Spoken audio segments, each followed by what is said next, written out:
actualmente para la iglesia de hoy, para nosotros que somos la iglesia de hoy, proféticamente nos tocó vivir la etapa más importante, la etapa definitiva, porque yo estoy seguro, no sé si los planes de Dios en el futuro me hagan pensar que no era así, pero yo hoy creo que nosotros veremos vivos a Jesús. Amén. Amén. Yo no creo que venga otra generación.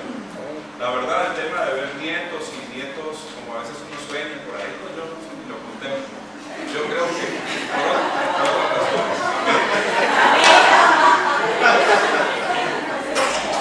Pero todo tiene que ver con la convicción que tengo como estudiante de la Biblia, como creyente en Dios, de que verdaderamente, hermanos, vivimos los momentos finales. Claro está, usted ha escuchado decir esto antes en la iglesia. Usted lo ha oído decir antes. A ver, ¿quién es el adventista más antiguo de aquí? Doctor, ¿cuántos años lo tiene? ¿Cuántos? 48. 48, de conocer el mensaje adventista. ¿Alguien más que el doctor? Augusto, ¿no? Doctor, dígame algo. ¿Usted hace 48 años oyó decir que Jesús venía pronto? ¿Qué oía decir usted hace 48 años? Ahora le pregunto, hace 48 años estaban ocurriendo cosas en el mundo que indicaban que Jesús venía. No como ahora. Pero sí había algunas cosas que se escucharon. 48 años, la guerra de Vietnam. ¿Verdad? Ok. Pero usted ve una diferencia entonces entre el ambiente de hace 48 años que había en el mundo y lo que hay hoy. Un ejemplo. Sí. La guerra de Vietnam no amenazaba la paz mundial como la nuclear. Sí. Bueno, porque vivimos en un mundo globalizado también. Porque hoy en día todo lo que pasa en un lugar termina afectando a todo el mundo, y porque en el caso particular de la guerra o de las amenazas de guerra que hay entre Corea del Norte y Estados Unidos, sabemos que otros están allí implicados y que si uno reacciona, los aliados de este van a reaccionar y los aliados del otro también van a reaccionar. Entonces usted igual piensa que se oyó ese mensaje de que Jesús venía pronto y se oye hoy. ¿Cuál es entonces la diferencia? Bueno, ya el doctor dijo algo de esta diferencia. Pues que evidentemente los sucesos enumerados uno a uno hoy son muchísimos más que hace años atrás, pero no se trata únicamente de lo que está pasando en la naturaleza ni tampoco de las guerras. Nosotros los adventistas, que a la luz de la Biblia y del Espíritu de Profecía hemos tenido una luz para entender las implicaciones que tiene la influencia política y económica del Vaticano en el mundo, sabemos lo que está pasando y sabemos a qué conduce lo que está pasando, ¿verdad? En la manera como el pontificado de Francisco hoy está teniendo unos alcances que no había tenido ningún otro papa. Ahora, yo recuerdo que cuando estaba Ratzinger, yo era uno que decía, con este papa todo como que se calmó, porque igual Juan Pablo II tenía una evidente iniciativa de sacar adelante la agenda del Vaticano que nosotros la conocemos. Pero llegó Ratzinger y a mí me dio la impresión con Ratzinger que él no fue tan un papa viajero, por ejemplo, ¿verdad? Y su enfoque no estuvo a hacer un trabajo diplomático. Pero ustedes no creen que no es casualidad que haya durado tampoco Ratzinger, ¿verdad? Ratzinger no renunció porque quiso. No fue que a él se le ocurrió y entonces él decidió, no. Ustedes saben que el Papa es una figura y que detrás del Papa hay todo un poder y que él no es autónomo. Así que era evidente que el pontificado de Ratzinger no convenía a la agenda del Vaticano. Era necesario un Papa con otro perfil, con otro alcance, que tuviera el carisma que evidentemente Ratzinger no tenía. Benedicto XVI no tenía ninguna carisma. Ustedes saben que nada más ver el rostro de este hombre daba la impresión de que usted estaba viendo el rostro del hijo de perdición. Pero ¿qué denota el rostro de Francisco? ¿Qué muestra? No, y dejemos a un lado el saber quién es y veámoslo como lo vería el resto del mundo. ¿Cómo se ve Francisco? Se ve la cosa más tierna, el abuelito más querido, que a usted le dan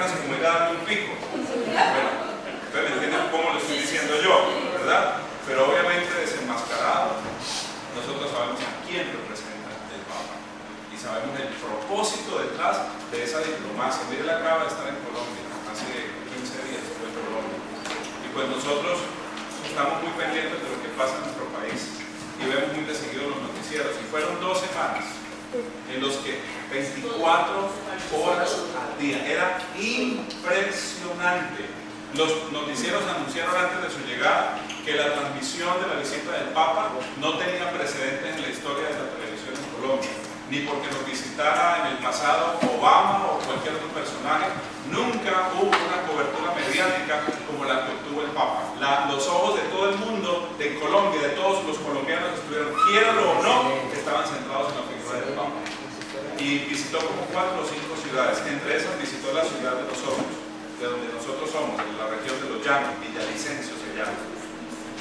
Las misas eran vistas en directo, o sea, asistían 400.000, 500.000, creo que en Bogotá hubo casi 1 millón o más de 1 millón de personas en el Parque Simón Bolívar. Eso no tiene precedentes, eso no se había visto antes. Pero evidentemente el ambiente que vio el doctor hace 48 años es un ambiente completamente distinto al de hoy. Lo de hoy es innegable, lo de hoy es palpable, lo de hoy lo vemos.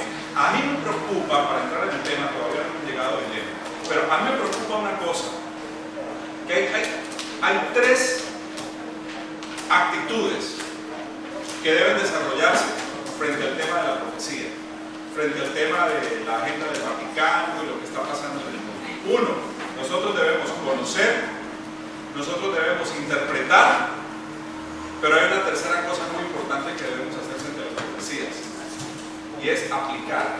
Son 3 verbos: conocer, o ver, interpretar y aplicar. Pero creo que el fenómeno más común en el pueblo adventista es que nosotros somos expertos en desarrollar los primeros 2 verbos: conocer e interpretar. Y yo pregunto, un adventista a un joven, no importa que sea joven, promedio en la iglesia adventista, ¿sabe lo que representa el Papa en el mundo? ¿Lo conoce? Yo creo que sí. ¿Podrá un adventista promedio, así no sea de manera minuciosa, pero en términos generales, ¿podrá un adventista explicar la profecía de las 2300 tardes y mañana? Yo creo que sí. ¿Podrá un adventista explicarle a otra persona o darle a conocer lo que entendemos nosotros como el significado de la ley dominical? Ahora, que nos falta profundizar tal vez un poco más en el estudio, sí, y que tal vez se deba predicar y se deba estudiar y se deba hablar un poco más del tema, sí, pero para mí el problema no está únicamente en ver o en interpretar.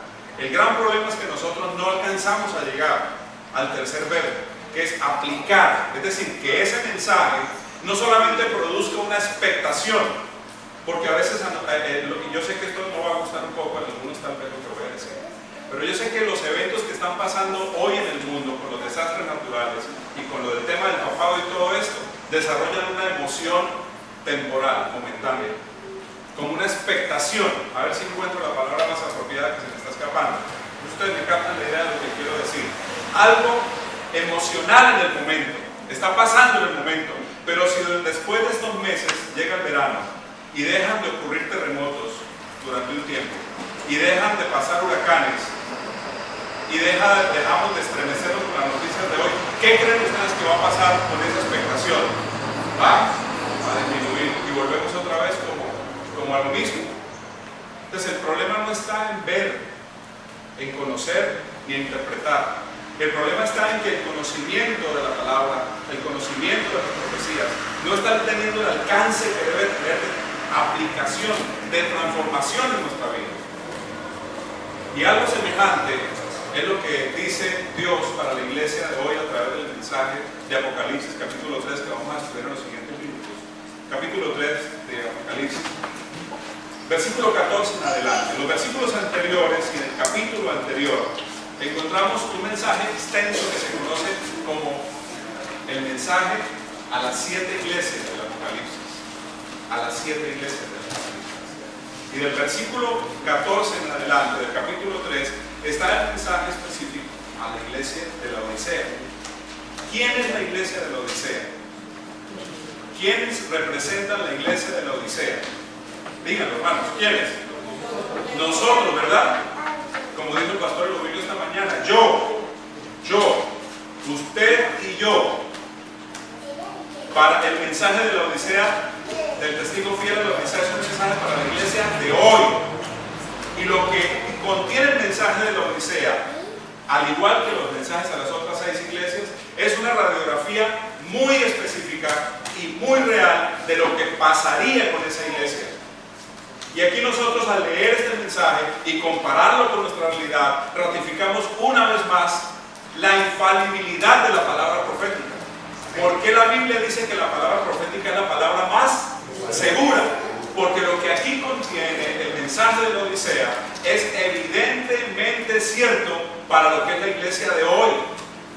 No es un mensaje cómodo, no es un mensaje agradable, pero es un mensaje que está enmarcado en el amor y la misericordia de Dios, que pareciera, cuando yo leo aquí este mensaje, pareciera como que Dios, sabiendo que es la iglesia del último periodo profético, Dios está como desesperado, como cuando nosotros vemos que nuestros hijos no prosperan, no progresan, están a punto de fracasar, hemos agotado casi todas las posibilidades y como que nuestros hijos no reaccionan, y entonces usted como papá cambia el tono de voz, casi que le suplica a su hijo que reaccione para evitarle el fracaso.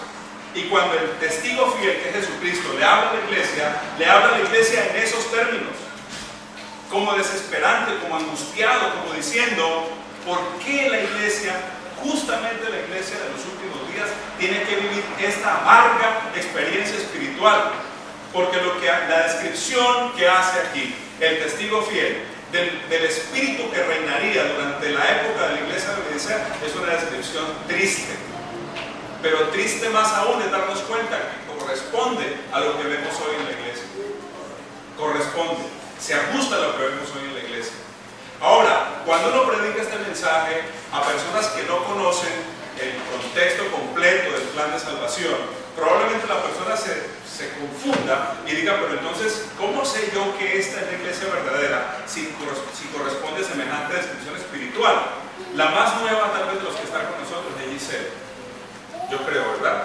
Pero yo creo que Giselle ya conoce lo suficiente para no dejarse confundir pensando que por ser tan dramática la descripción, esto no significa que Dios esté desechando al pueblo de Dios, sino que Dios está lanzando un mensaje de advertencia, un mensaje de diagnóstico, un mensaje urgente para que la iglesia reaccione y para que la iglesia compre, como dice el texto, para que la iglesia adquiera, para que la iglesia ejerza su voluntad y permita que lo que Dios le ofrece a la iglesia como alternativa de cambio, la iglesia lo reciba, la iglesia lo asimile y la iglesia entonces pase a ser la novia que está ataviada para encontrarse con su esposo, que eso es lo que tiene que ocurrir.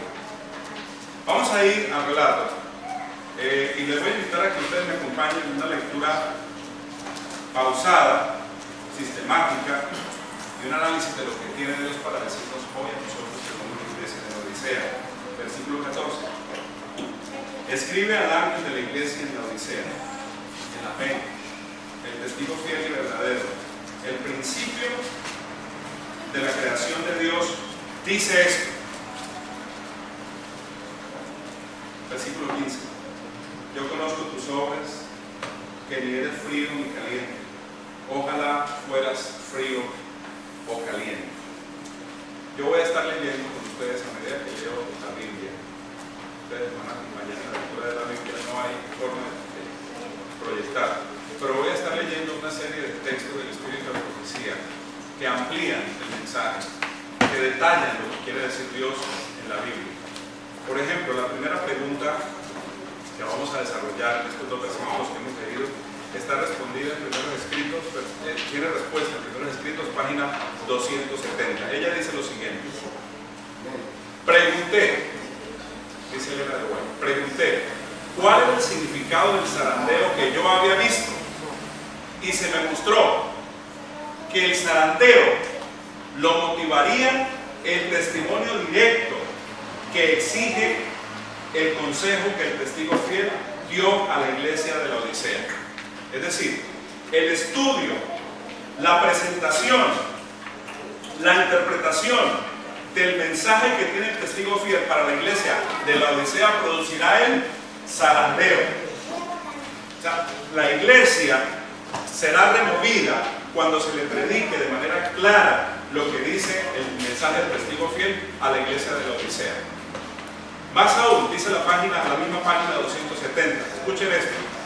Este testimonio, este mensaje a la iglesia de la Odisea, ha de mover a un profundo arrepentimiento. Todos los que lo reciban sinceramente lo obedecerán y quedarán purificados.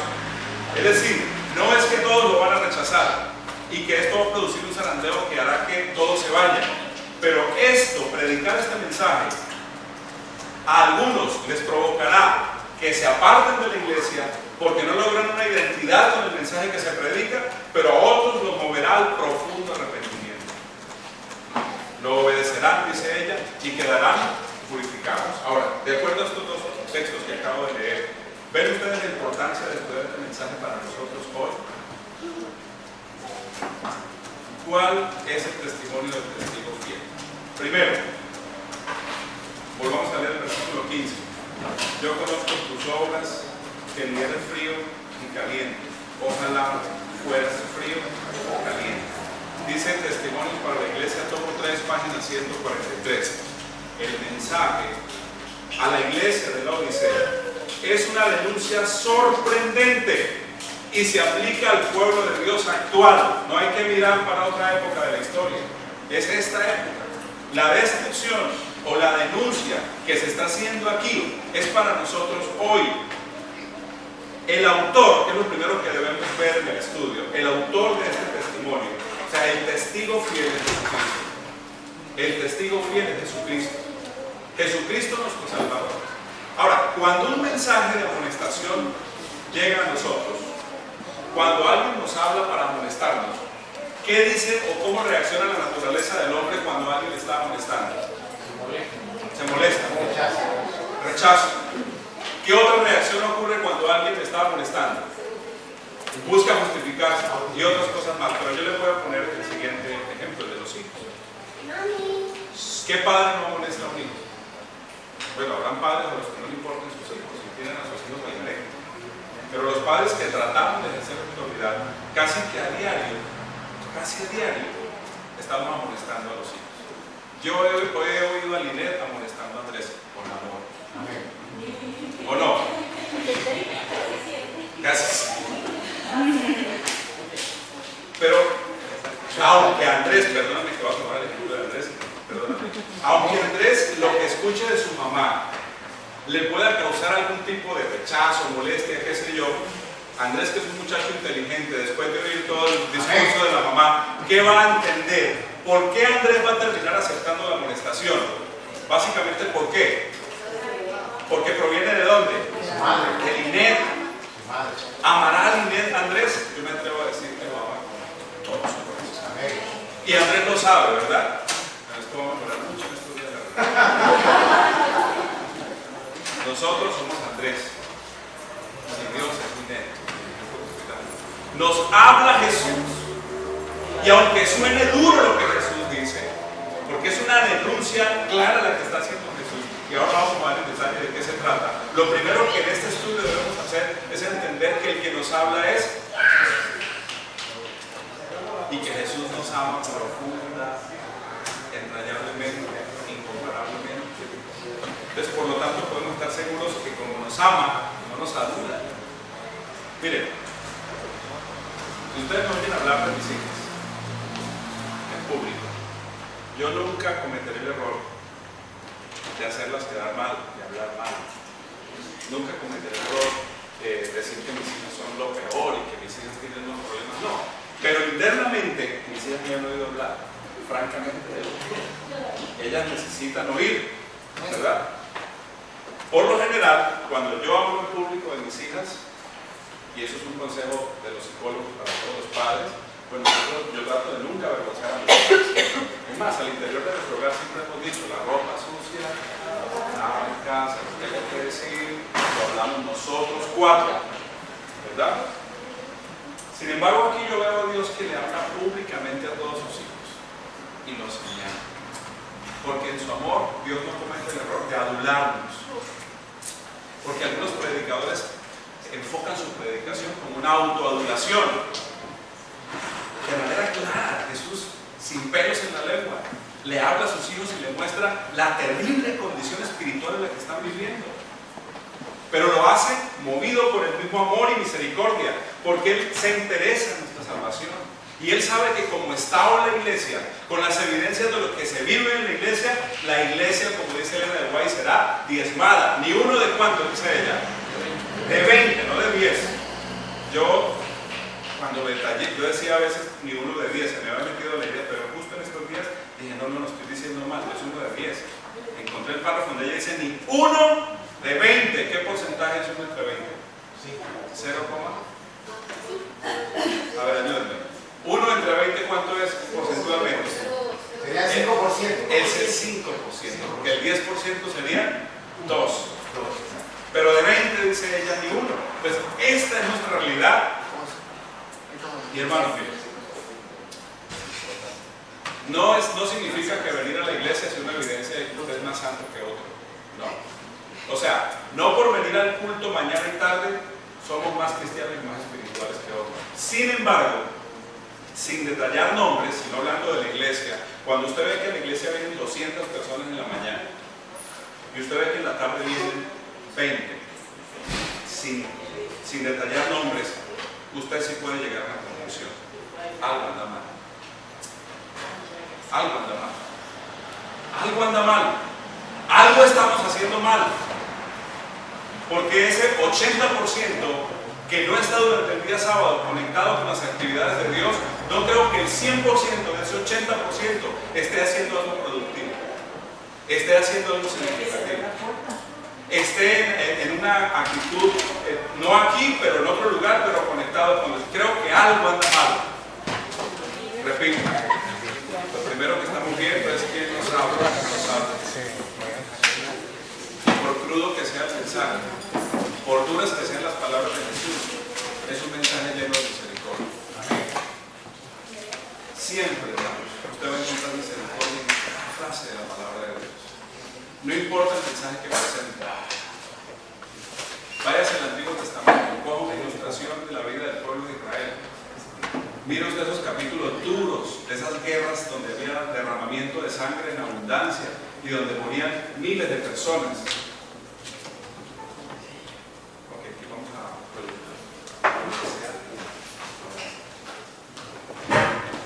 Y en cualquiera de esos escenarios está presente la misericordia de Dios. Todos esos mensajes están transversalmente llenos de la misericordia de Dios. Y creo que ese es el mensaje de predicadores como Lee Bender y Morris Bender. El tema de la justificación por la fe que están a lo largo y ancho de la Biblia. Cuando nosotros separamos el análisis profético de los acontecimientos de hoy de la justificación por la fe, estamos cometiendo un grave error. O cuando nosotros decimos, esto es pan blandito, pero esto sí es pan duro, estamos cometiendo otro grave error. ¿Me entienden lo que quiero decir? No, es que hay que hablar de esto, es que esto es lo que Cristo. Si Cristo, si el mensaje que oímos hace un momento, que tal vez lo podamos seguir escuchando más si el tiempo nos da hoy, un pedazo por lo menos. Si eso que oímos no está presente en el análisis interpretativo de las profecías, hermanos, estamos mal, estamos haciendo mal. Miren, yo veo válido, necesario, productivo, significativo que nos reunamos a estudiar la profecía. Yo creo que eso se necesita. Yo creo que ese tema puede tratarse en los grupos pequeños, en las reuniones de culto familiar y en la iglesia. Creo que eso está muy importante. Pero así como estamos viendo en el mensaje de la Odisea, lo transversal tiene que ser el amor de Dios. La misericordia de Dios está primero, está latente, está evidente. Este llamado de la Odisea es un mensaje de premura de parte de Dios, que nos ama y que en su misericordia dice: si la iglesia no oye lo que el testigo fiel tiene para decirle a la iglesia de la Odisea, y si la iglesia no compra o no adquiere o no recibe lo que yo le estoy ofreciendo, se va a perder. Apocalipsis 3:15 comienza diciendo esta frase: yo conozco tus obras. Y ese es el segundo análisis que vamos a hacer. El primero que ya vemos es quién nos habla. El segundo es lo que comienza a decirnos Jesús. La primera frase: yo conozco tus obras. Y ahí podríamos quedarnos todo un sermón. Vamos a avanzar.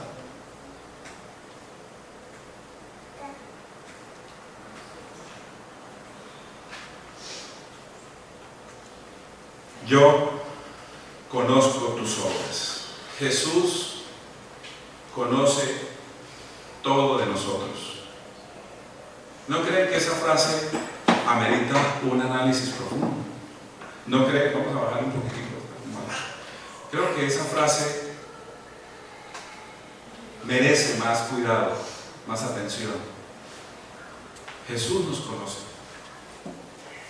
Como Jesús nos conoce, entonces nosotros, como dice la siguiente diapositiva, debemos tener esta actitud que tuvo David en el Salmo 139. Examíname, oh Dios, y conoce mi corazón. Ya Dios nos conoce, ya Dios sabe quiénes somos. Como Dios nos conoce, Él es el único que puede hacer un diagnóstico real de quiénes somos. Derby es mi esposo. Derby y yo tenemos 16 años de casados. Cuidado. Yo iba a decir 26, pero no, son solo 16, ojalá fuera más.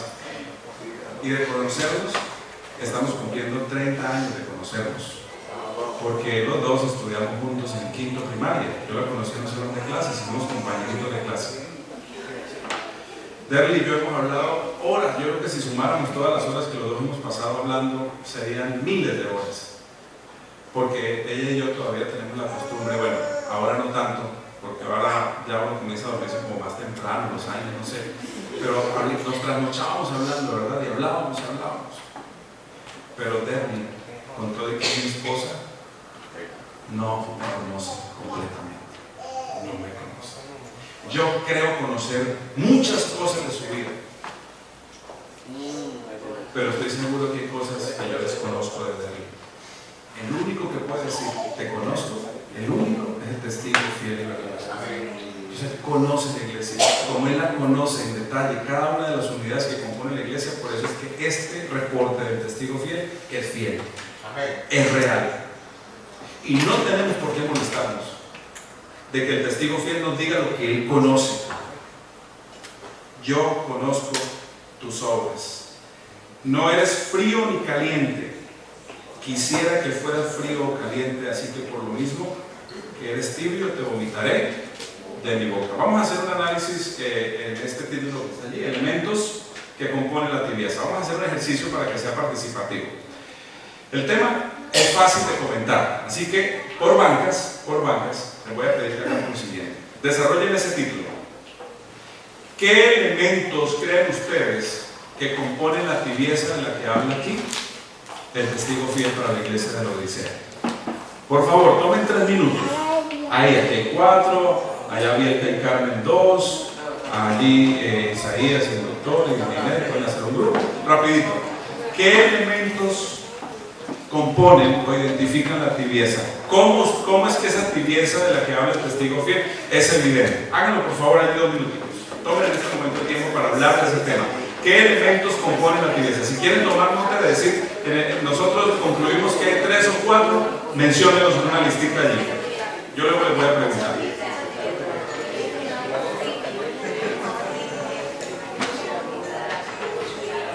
O sea, ¿cuáles son las evidencias de que hay tibieza espiritual? Esa es la pregunta. Menciona elementos de la tibieza espiritual.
traten de buscar cosas prácticas, evidentes, reales, no retóricas.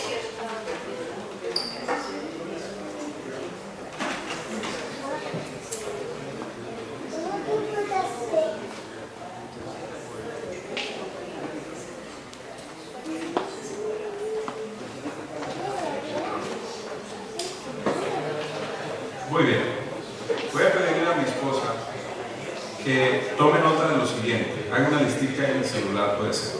A cada grupo le voy a pedir que me dé una característica de tibieza de las muchas que ustedes eligieron, pero sin repetir. ¿Me entienden? Sin repetir. Entonces aquí el grupo, vamos a empezar allá atrás.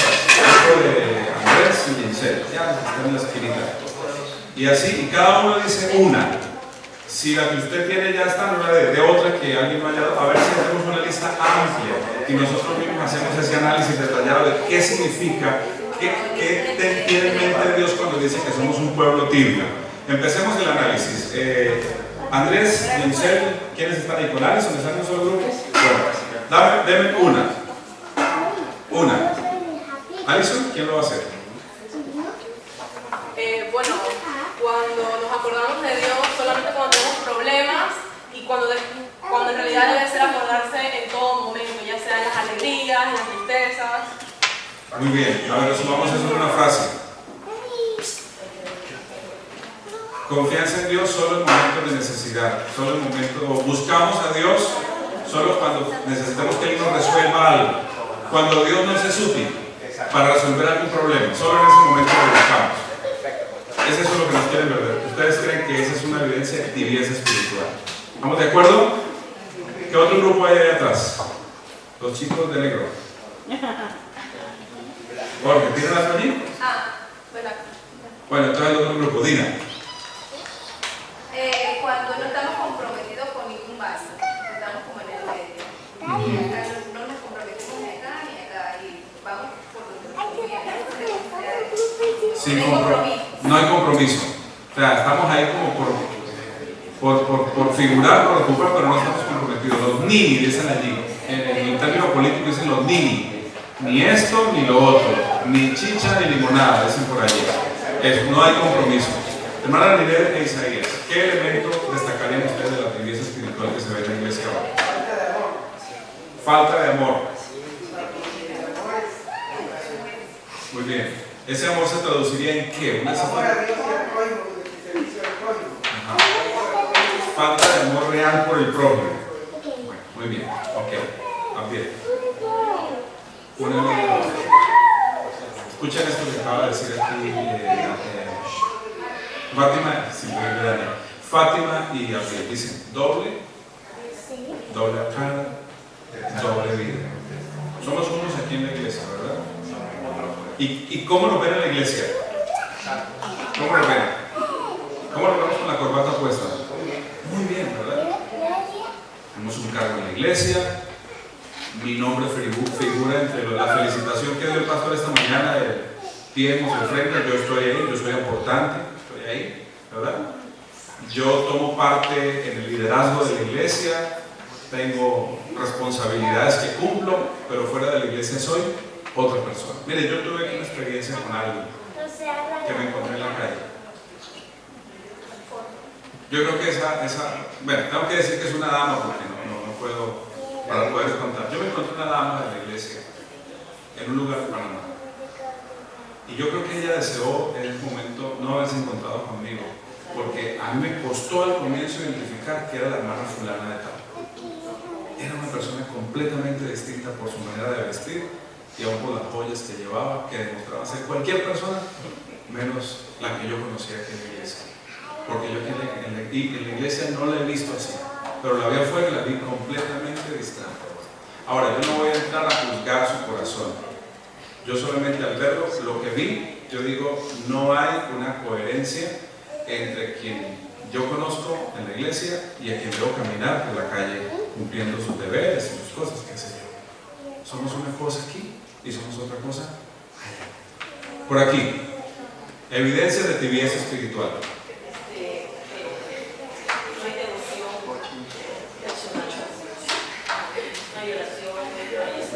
No hay banquito. No hay banquito, no hay un trípode donde pueda apoyar nuestra vida espiritual. Ahora, ustedes noten una cosa que el pastor nos decía, lo que alcanzamos a oír en el audio. Cuando yo me puse a pensar, él habla de un banquito de 3. Normalmente los banquitos son de 4, pero este de 3, o sea, es un trípode. Ahora, ¿qué pasa cuando un banco es de 4 y le quitan una patita? ¿Se sostiene o no? Se puede sostener. Pero ¿qué pasa cuando un banquito es de 3 y le quitan una? Es imposible, no se puede sostener. O sea, no hay soporte para que usted ponga un peso sobre ella. Por eso me pareció tan acertado que él lo ilustre con un banquito. La hermana Sonia en su grupo está diciendo, no hay devoción personal. Vamos a decir que, a ver, díganme si este fenómeno se puede presentar. ¿Habrá gente que le gusta estudiar la Biblia y no orar? Sí la hay. Sí la hay. Sí la hay. Hay gente que estudia la Biblia pero no ora. Ora muy poco. O sea, lo que yo quiero decir es esto. Vamos a ponerlo en términos prácticos. ¿Cuánto tiempo pasamos leyendo la Biblia? En un estudio personal. Entre la matutina, la lección, la Biblia, el año bíblico, ¿cuánto tiempo pasamos leyendo la Biblia? Vamos a decir que es menos, vamos a decir que sean 40 minutos, un término medio. ¿Y cuánto tiempo oramos? ¿Cuánto duran nuestras oraciones? Yo creo que duran 2 o 3 minutos, la verdad. Puede estar durando entre 2 y 3 minutos. Entonces, las paticas, para seguir usando la ilustración del pastor Benítez, no pueden ser una robusta y la otra una pata de mirla, o sea, una cosita así delgadita, de pajarito. Debe tener robustez. Entonces, por eso tiene mucha razón lo que dice la hermana en ese análisis que estamos haciendo. Es oración, es estudio de la Biblia, y la tercera, ¿cuál es? Testificación. Testificación. Las 3 son fundamentales. Entonces, hay tibieza espiritual cuando una de esas 3 está fallando. Ahora, hay otro fenómeno que está ocurriendo hoy. Yo lo he pensado y tenía pensado decirlo si predicaba esta mañana, pero lo voy a decir hoy. El celular. El tema del WhatsApp y el que nos estén llegando mensajes de audio tiene sus pros y yo estoy empezando a pensar que tiene sus contras. Y lo voy a decir por mí mismo. No vayan a creer que yo digo esto ajeno al problema. Yo hago parte, siento que el problema me está afectando a mí. Porque en estos días yo estaba cepillando, me estaba terminando, yo estaba escuchando la matutina. Y yo dije, como que no hay coherencia entre que yo esté haciendo una cosa cotidiana, pero a la vez estoy escuchando la matutina. Porque el hecho de que yo la pueda escuchar, entonces me da a mí como la patente de decir, puedo hacer lo que quiera mientras la escucho. ¿Cómo se estudiaba la matutina años atrás? Cuando no estaba en WhatsApp, cuando no llevaban los autos. No, y yo, créanme que estoy poniendo un ejemplo muy realista donde a mí me ha pasado. Yo debería estar, es únicamente dedicado a esto. O decirlo, yo lo voy escuchando en el carro. Entonces voy en el carro, voy en el tráfico y voy escuchando. Yo eso lo veo positivo, pero lo veo también negativo. Cuando hablamos de devoción personal, cuando hablamos de comunión personal, estamos hablando de algo que en relaciones humanas es básico. Y es que cuando yo voy a hablar con Berry, con mi esposa, yo debo estar hablando con ella mirándola a los ojos. ¿Qué tal yo hablando con ella? Bueno, hay una cosa que yo puedo poner como ejemplo. A mí me gusta el deporte y a veces, muy eventualmente, me veo un partido de fútbol. Tiene que ser muy bueno, de la Champions, qué sé yo, por allí me siento y lo veo. Berry sabe que cuando yo estoy viendo un partido de fútbol, ella no me habla, porque yo me voy.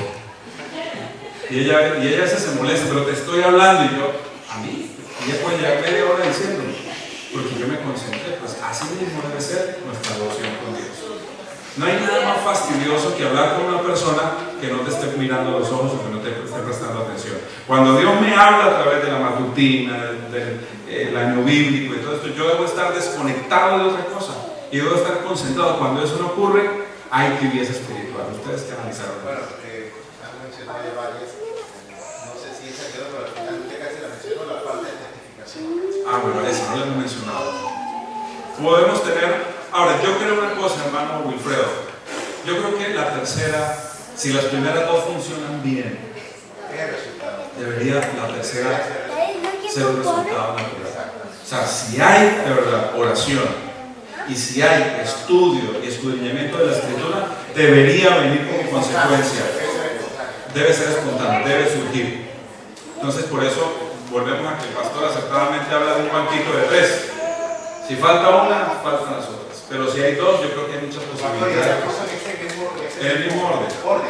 Sí. Sí. Oración, estudio bíblico, testificación. Bien. Carmen y Bianca. Bueno, pensamos que asistir a los No asistir. no asistir. Ah, ok, no asistir. No asistir porque quizás muchas veces se piensa de que ay, me siento mal, me quedo en la casa haciendo cosas que no se deben. Siempre venir a la iglesia, pues algo se capta del mensaje. Entonces, eso también nos ayuda a que después lo veamos de normal. ¿Están de acuerdo con lo que dice Bianca y Carmen? No asistir a la iglesia es una evidencia o es un resultado de que haya tibieza espiritual. Ahora, analicemos la situación de la iglesia. ¿Cuánta gente está viniendo un miércoles de noche a culto? Mira, el miércoles antepasado yo estuve aquí en el culto y vinimos 9 personas, 10, más o menos. Cuando terminó el culto, yo les dije, vamos a quedarnos para la comisión de nombramientos. Y la comisión de nombramientos era 9. O sea, vinimos los que veníamos a la reunión de la comisión de nombramientos. Hay un problema en Betania, porque el miércoles de noche están viniendo. El miércoles pasado hicimos culto aquí afuera. Estaba el hermano Javier, ¿no está? ¿Cuántos estábamos? ¿10? ¿5? 6. Algo está fallando, algo estamos haciendo mal. Tiene razón el testigo fiel en decir, hermanos, hay tibieza espiritual. La tibieza espiritual es palpable. Mira lo que dice, voy a leer ahora la respuesta. Perdón, quiero terminar con otro grupo. Hermano Augusto y las damas, chicas. Vamos, hermano Augusto, luego las damas. Somos son un solo grupo, muy bien. Mencionen otra evidencia más de tibieza espiritual. Falta de fe. Falta de fe. ¿Cómo se traduce prácticamente falta de fe? Cuando estamos también, pues, como ya mencionaba anteriormente, de que buscamos a Dios como lo necesitamos solamente. Entonces, cuando ya sea falta de fe, es porque no confiamos plenamente que Dios tiene control de nuestras vidas y que cualquier cosa, o sea, todo lo demás viene por añadidura. Así que cuando lo busquemos a Él y tengamos esa fe constante en nuestras vidas. Muy bien, la falta de fe nos lleva a desconfiar. Tenemos un problema y entramos en el extremo de la desesperación. Yo tengo una discusión con alguien de mi familia a la distancia, con quien hablo muy a menudo, porque esa persona de mi familia, yo la conozco como alguien que ora mucho, porque me consta que ora. Pero cuando esa persona tiene un problema, así sea pequeño, lo dramatiza, lo magnifica, no duerme, se enferma. Llegan los problemas y pareciera que no orara, aunque yo la veo tan. Entonces con esa persona constantemente yo le estoy hablando y le digo, algo está fallando en tu vida, porque si tú oras, como dice ¿cómo es tu nombre? Grace, como dice Grace, tiene que haber una fe evidente. ¿Qué pasa en el mundo por el incrédulo cuando tiene un problema? ¿A dónde corre? ¿Qué ocurre en su circuito emocional? Hay un caos, hay una crisis, la persona entra en profunda depresión, no va al trabajo, deja de comer. Eso no puede pasar en un cristiano. Estoy de acuerdo con Grace, hay tibieza espiritual. Cuando viene un problema, mira hermano, nosotros como familia hemos pasado por circunstancias que nos han enseñado, que nos han inducido a confiar en Dios, y yo pienso que la lección nos falta todavía más por aprender. Y eso lo hablábamos en estos días con mi esposa, que estamos así en una situación. Yo le decía, no hemos terminado. Si el Señor nos trajo otra vez esta lección, es porque no la hemos aprendido todavía, ¿verdad? O sea, cuando tú haces una lección y ya el profesor no te la vuelve a poner, es porque ¿qué? Aprobaste la lección. Pero si tú viviste esta prueba y el Señor dice, te la voy a volver a poner, es porque tu fe no se ha desarrollado al tamaño, a la profundidad que Él quiere. Porque para alcanzar sus propósitos, que son siempre superlativos, no olvidemos eso, los propósitos de Dios son superlativos, significa son superiores a nuestro entendimiento. Tú crees que el propósito de Dios está aquí, tú lo ves cerquita, pero resulta que Dios se proyecta mucho más allá. No hemos terminado de aprender la lección y por eso viene la prueba. Y Dios repite la lección hasta que tú la aprendas. Esa es una evidencia de tibieza espiritual. Pero ¿qué dice Elena de White? Ella tiene un párrafo que lo voy a leer a continuación. Joya de los Testimonios, tomo 1, página 477, donde desarrolla la pregunta de cuáles son las evidencias de la tibieza espiritual. Comienzo a leer. Después de la... Correcto. No, anterior a eso. El mensaje de la Odisea se aplica a los hijos de Dios que profesan creer en la verdad presente. La mayoría de ellos son tibios y solo profesan la verdad. Hay unos puntos suspensivos porque el párrafo continúa en la siguiente diapositiva. El término tibio se aplica entonces a esa clase de personas. ¿A quiénes? A los que profesan creer la verdad. ¿Qué significa profesar creer la verdad? ¿Qué querrá decir la señora White allí? Cuando dice que este mensaje es para los que profesan. ¿Qué es profesar creer algo? Proclamarlo, decirlo, expresarlo. ¿El bautismo qué es? ¿Qué es? Dilo. Es una profesión de fe. El bautismo es una profesión de fe. ¿Por qué el bautismo tiene que ser público? Uno no puede llevarse a una persona escondida por allá a una playa y decir que yo lo bautizo, porque no tiene sentido. El bautismo es una profesión pública de mi fe en Cristo. Pero como profesión pública no significa nada para mi salvación. Nada. Lo mismo está diciendo aquí Elena de White. Este mensaje de la Odisea se aplica a los que profesan la verdad. Yo no creo que haya un adventista que le dé pena decir que es adventista. O tal vez lo haya. Pero si me pregunta un policía, me pregunta en la calle, alguien que va al lado mío en el metro, en el trabajo, ¿usted qué fe profesa? Yo digo, soy adventista del séptimo día. Además, a mí me gusta, hay algo especial del nombre adventista. Y es que es tan original, que cuando usted lo dice, la gente queda como, ¿qué? Usted no lo dice una vez. Generalmente cuando usted va a decir que es adventista, usted lo tiene que decir 2 o 3 veces. Porque la gente dice, venga, ¿cómo así? Soy adventista del séptimo día. Nuestro nombre es un sermón, ¿verdad? Entonces, lo profesamos. Pero la señora White dice profeta. Mire lo que ella especifica en la siguiente, es la misma idea, es el mismo párrafo. Profesan amar la verdad, pero son deficientes en la devoción y el fervor cristiano.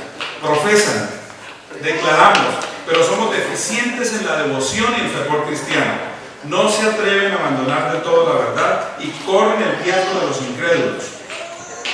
Perdón, repito, no se atreven a abandonar de todo la verdad y corren el riesgo de los incrédulos, pero no están dispuestos a morir al yo y seguir de cerca los principios de su fe. Siguiente, no se empeñan cabal y cordialmente en la obra de Dios, identificándose con sus intereses, sino que se mantienen apartados y están listos para abandonar su puesto cuando lo exigen sus intereses personales y mundanos. Falta en su corazón la obra interna de la gracia. Vamos a analizar ese párrafo punto por punto. Número 1, dice ella, evidencias de tibieza espiritual. Deficiencia en la devoción y el fervor cristiano. Ya lo mencionamos, ¿verdad? La devoción personal, deficiencia, significa no estamos dedicando el tiempo, la exclusividad que Dios merece, la profundidad que debemos tener en el estudio diario, la dedicación y la experiencia personal. Ahí hay una falla. Ahí hay una falla evidente. Necesitamos vivir una vida de comunión diaria con Dios, de estudio de su palabra y de oración. Número 2, falta de disposición a morir al yo y seguir de cerca los principios de su fe. Esa frase de morir al yo, somos muy retóricos para pasar por encima rápido de las cosas. Morir al yo, ¿qué significa morir al yo? ¿Qué significa de manera práctica morir al yo? Cuando dice la señora White como un mensaje para la iglesia que los tibios no están dispuestos a morir al yo, pongámoslo eso en lenguaje más palpable. ¿Qué significa morir al yo? ¿Qué significa no morir al yo? No morir al yo. Sí. Que yo estoy primero que Dios. Eso, ahí estamos mostrando algo evidente. ¿Qué más, hermanos? ¿Qué significa un cristiano que no está dispuesto a morir al yo? ¿Cómo es? ¿Cómo actúa? Hermano Augusto. Yo pienso que es el carácter. Carácter tiene que ser. De todas las costumbres, todo lo que lleva de arrastre, de malas costumbres, de malos hábitos, todo eso es una vivencia creada. Y que cuando se enfrenta directamente a Jesús, él tiene que poner eso, guindar los guantes y entonces someterse a una nueva disciplina. Ese es el morir a Dios para mi caso, ¿no? Muy bien, Giselle. Para mí es cuando, para mí no es todo lo material. Lo es todo lo material. Sí. Ese es el yo. O sea,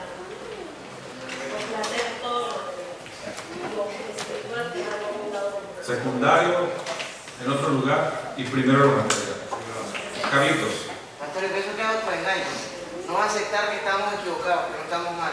Nos engañamos nosotros mismos a decir que estamos bien, pero sabemos que estamos mal. Exacto. Muy bien. Giselle. Renunciar a nuestros deseos. A nuestra voluntad. Morir al yo, renunciar a nuestros deseos.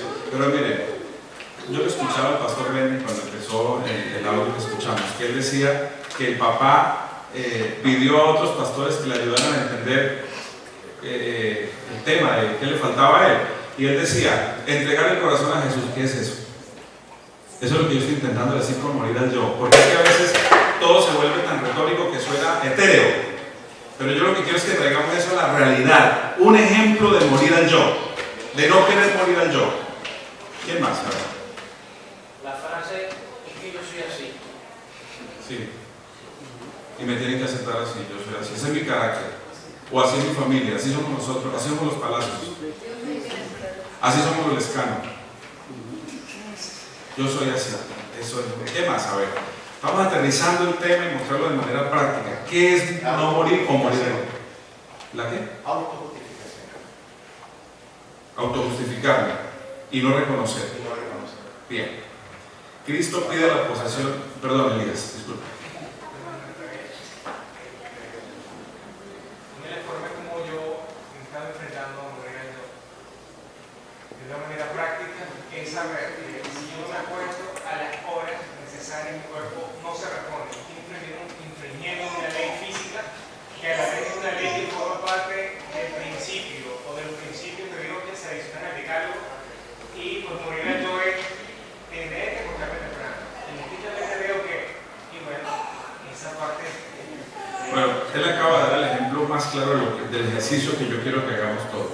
Ese es un ejemplo claro de lo que significa morir al yo, o no querer morir al yo, como lo querramos ver, pero el tema es el mismo, ¿verdad? Yo sé, lo dice Elías, no sé si todos lo escucharon allá atrás, que me conviene, por mi salud física, no solo física, sino también mental y espiritual, dormir a tiempo y las horas necesarias para mi cuerpo. Morir al yo significa que me voy a autodisciplinar y voy a apagar la luz, el celular, para dormir a la hora que debo dormir. Y ahí estoy yo crucificando el yo. Muy bien. Otro ejemplo así como este. Hermano. Nosotros tenemos deseo de algo, verdaderamente. Pero dígame de qué. A ver, vamos a poner esto práctico para que este seminario sea ¿qué? Dígame qué. Bueno, voy a poner algo práctico, Sí. práctico, vivido. Sí. Bueno, vamos a darlo como un testimonio. Bueno. Yo vivo aquí mismo, soy modista y hay un aviso afuera donde está mi número de teléfono. Si cualquier persona que necesita un servicio, pues lógicamente marca el número, yo contesto. Hay una persona que como que me ha visto, me llamó, me contactó para unos arreglos y luego de ahí ha venido insinuándose, ¿me explico? Insinuándose. Y en un momento que de pronto yo sentí que podía haber, ¿cómo digo yo? Competencia. Doble intención. Relación entre la persona y yo. O sea, yo sentí ese deseo en mí, porque me agradaba la persona, y yo comencé a doblar rodillas y a orar y a pedirle a Dios que por favor, y estamos estudiando el tema de los deseos de la carne. Y yo comencé a orar y a pedirle a Dios que por favor, ese deseo no es mío. O sea, que no se haga, que no se lleve a cabo lo que yo deseo, porque yo deseo depender de Dios. Eso era lo que yo le decía. Y ha habido un momento, ya hasta este momento, que no siento nada, que no se siente nada, que llegue a la casa, que le haga una costura, que se la lleva, que me saluda, que nos saluda, pero no es lo mismo que yo sentí en ese comienzo. O sea que ese deseo y ese yo mío desapareció. Dios le ayudó a que lo desapareciera, pero usted tuvo que poner algo de su parte, ¿verdad? Y usted clamó a Dios para que ese deseo que a usted le parecía que no era conveniente o no podía ser, que no es correcto, okay, entonces, que no debe ser, pero si yo no tengo esa comunión con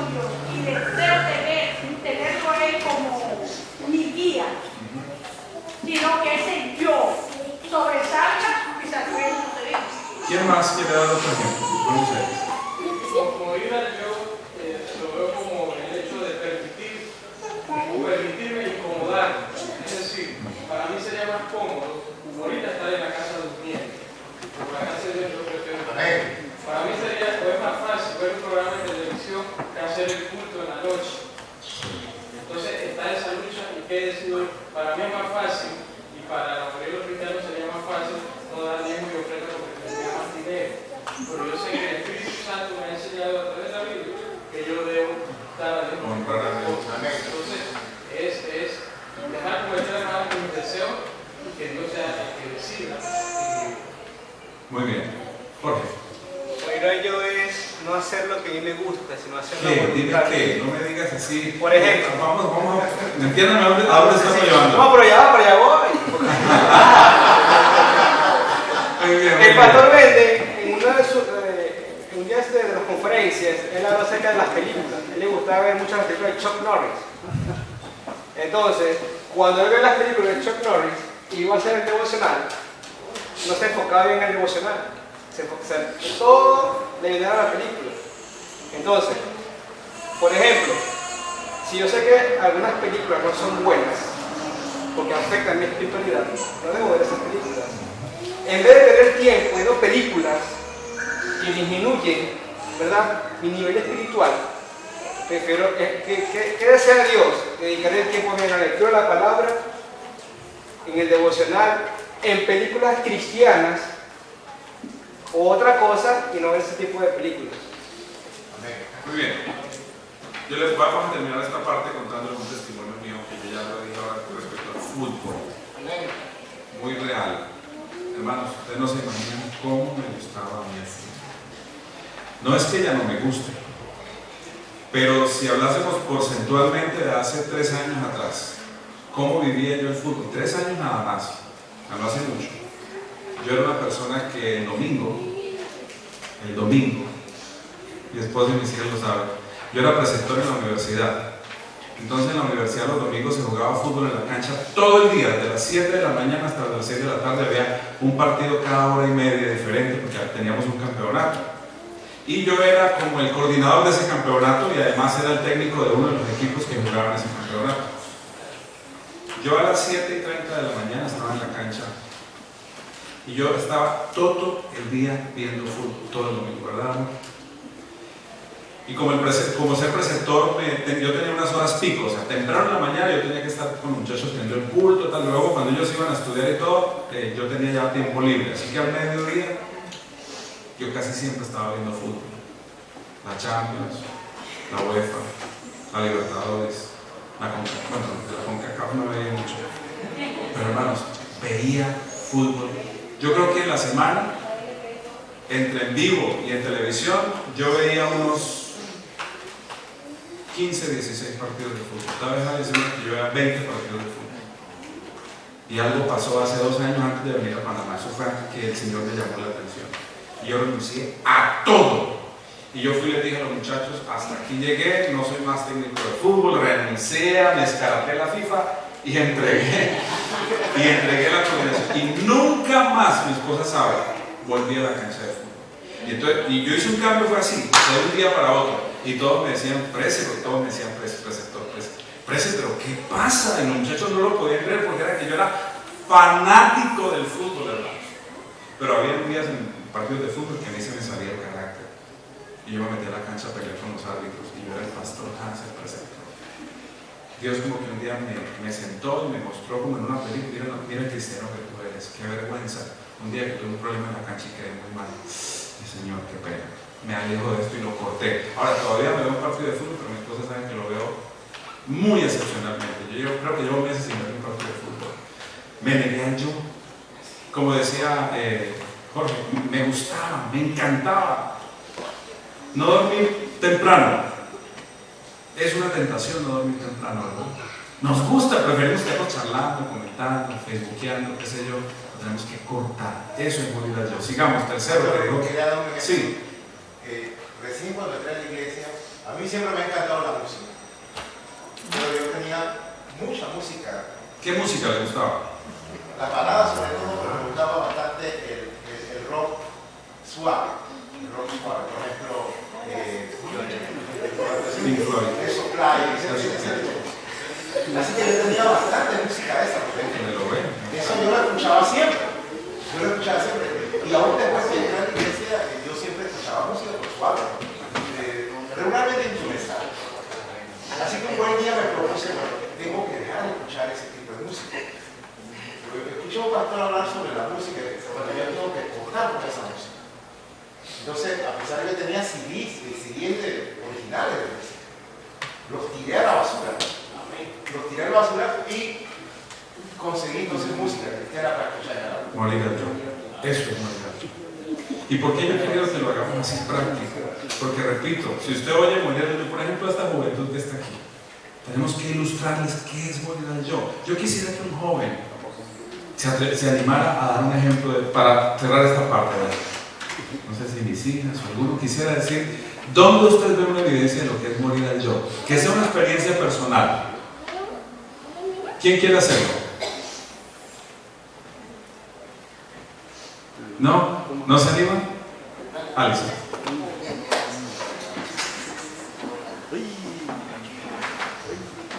Antes de ser adventista me encantaban los camarones.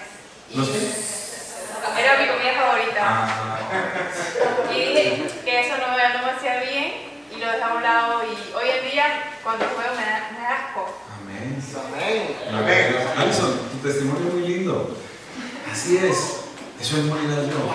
Ahora, ¿cómo Alison logró sentir hoy algo tan distinto a lo que sentía con respecto a un plato de comida? ¿Quién hizo esa obra?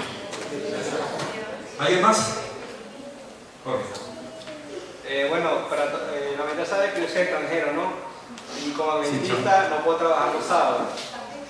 Estas últimas 3 semanas recibí 2 trabajos en casco porque me quedaron trabajar el sábado y me negué. Eso es. Claro, o sea, no lo acepté. ¿Necesitaba un trabajo? Sí necesito.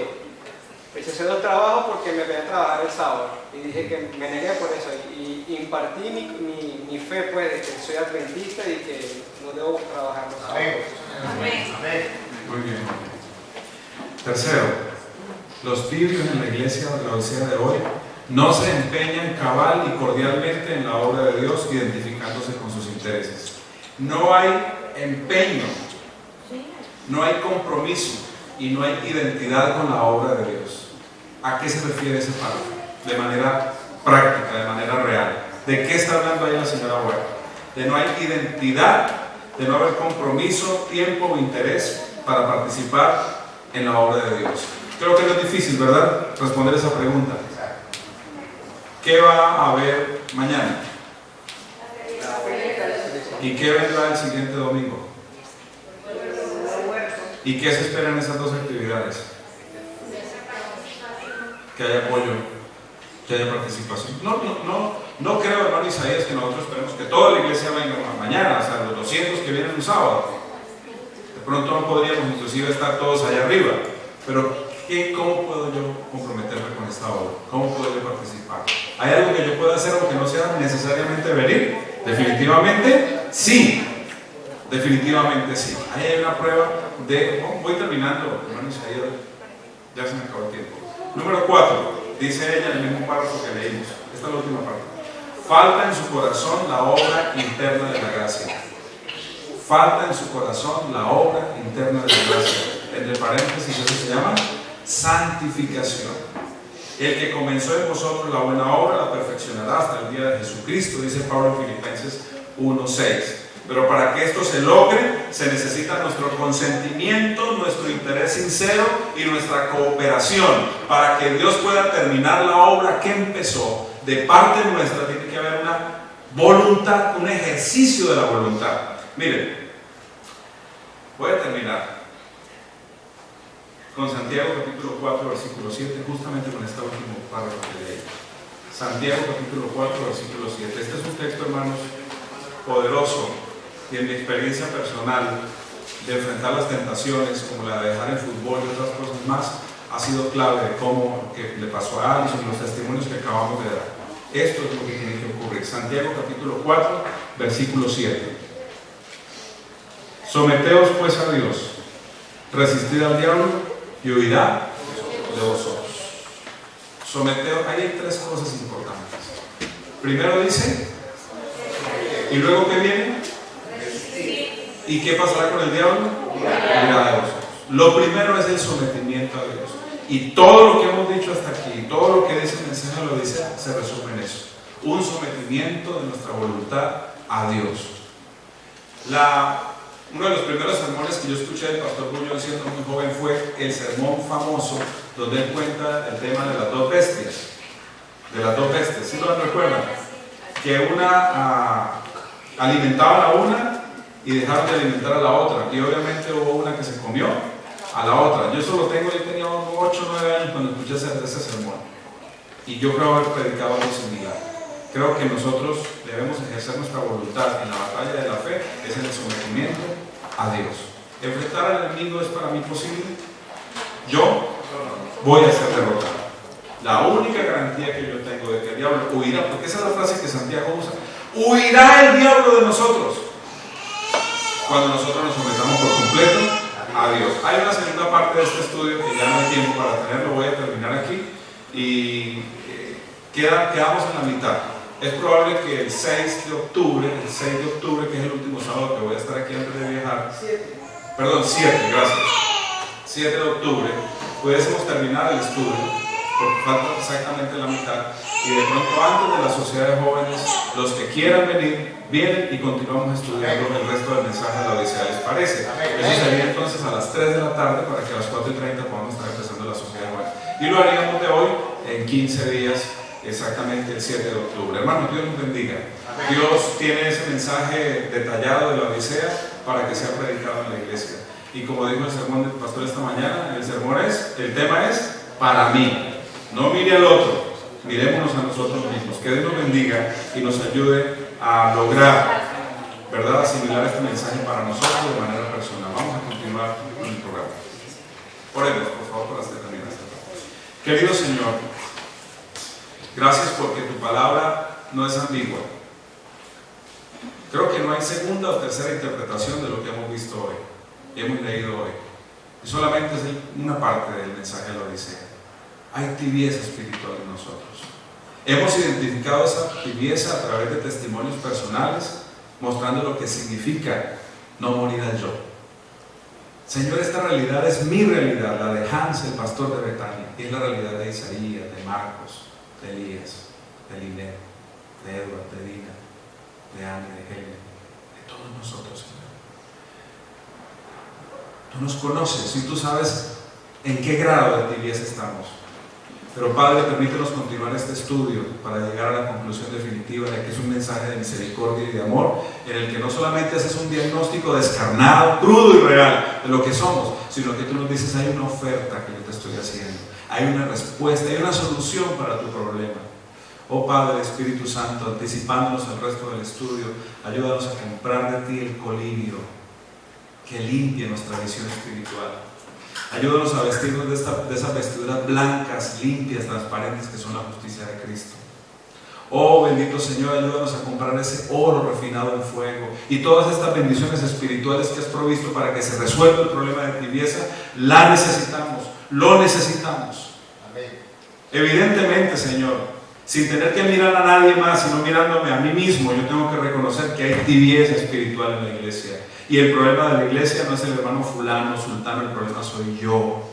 Señor, gracias por habernos traído esta tarde el estudio de este mensaje. Deja inquietudes en el corazón de todos los presentes. Permite que luego, en la noche, mañana, meditemos en lo que hemos estudiado hoy. Busquemos siempre establecer el peso de nuestra vida espiritual en ese banquito del que oímos en el audio del pastor Bender. 3 pilares fundamentales sobre los cuales se sostendrá nuestra experiencia espiritual de crecimiento: oración, estudio de la Biblia y testificación. Señor, transforma y convierte estas palabras en un deseo que no podamos resistir en el corazón de cambio y de transformación espiritual. Obra en nosotros el proceso de santificación progresivo que necesitamos experimentar para ir alcanzando la estatura espiritual de Cristo. Gracias, Señor, porque haces claro este mensaje para los jóvenes aquí presentes.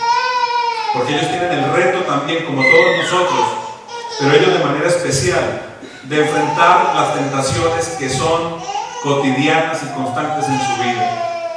Ayúdanos a recordar las palabras de Santiago capítulo 4 versículo 7.